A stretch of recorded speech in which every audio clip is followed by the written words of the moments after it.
Kata kerajaan kacau, tak ikut sampai dia pergi kacau kerajaan dulu. Contohnya.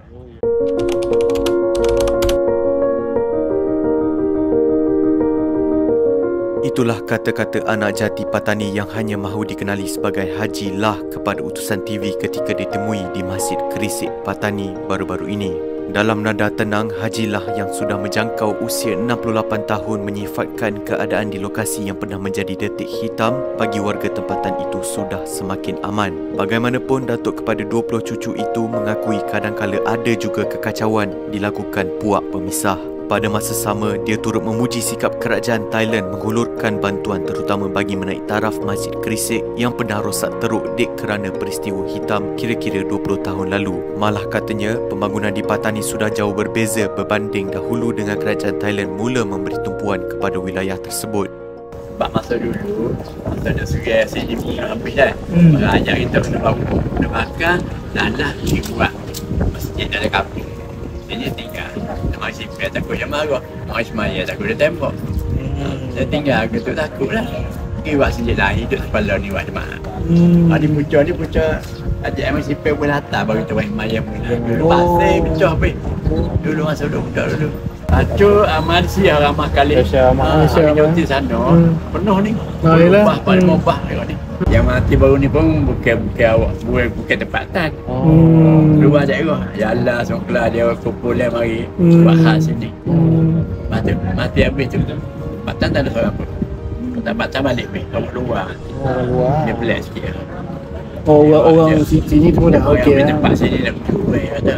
Lepas tu kerajaan marah tu tembak habis tu. Dia kata kerajaan kacau, tak ikut sampai dia pergi kacau kerajaan dulu. Contohnya. Dulu ke Bangkok nak mari tempatan kita takut. Yelah.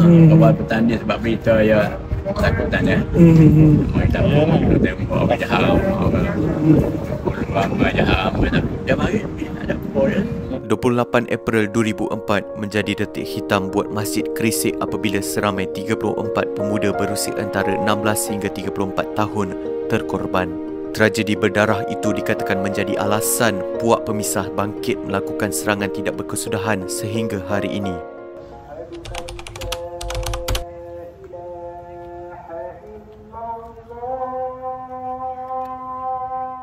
Tanpa ilmu, sukar bagi seseorang membezakan antara putih atau hitam bukan sahaja dalam pelajaran tetapi juga dalam kehidupan. Perkara itu ditegaskan Profesor Dr. Domeng Tote, pensyarah di Universiti Phitsanulok Thailand yang ditemui kami setelah selesai solat sunat tarawih di Masjid Jamik Patani. Bagi anak jati Patani itu, soal keamanan di wilayah tersebut tentunya penting namun berada di luar kawalannya. Justeru kata beliau, taraf kehidupan penduduk Selatan Thai boleh berubah menerusi pendidikan yang mantap. Itu bukan kerja kita lah. Itu bukan kerja kita. Tapi kita kira bagi orang belajar tu bagi tahu bagi dia kenal lah. Tak kira lah dia kenal kata putih atau hitam yang mana satu. Kita faham macam tu lah. Faham macam tu. Macam kalau saya pun ada buat satu projek budak-budak kecil punya yang habis bukan jana tekad tanam. Lepas tu belajar free, untuk free. Itu saya punya macam kira kata nak beri orang budak-budak terkenal lah. Yang mana tahi lembu, yang mana doda. Faham tak? Yang mana lembu, tak doda. Lepas tu kadang-kadang benda tak betul ni budak tak ada ilmu lah. Tak ada pelajaran. Tak ada pelajaran tu orang kata kalau you makan tahi lembu ni dia makan rupuk, dia panas, dia diubah. Tetapi najis. Kalau you makan dodo banyak pun tak boleh juga. Jadi penyakit kecil manis.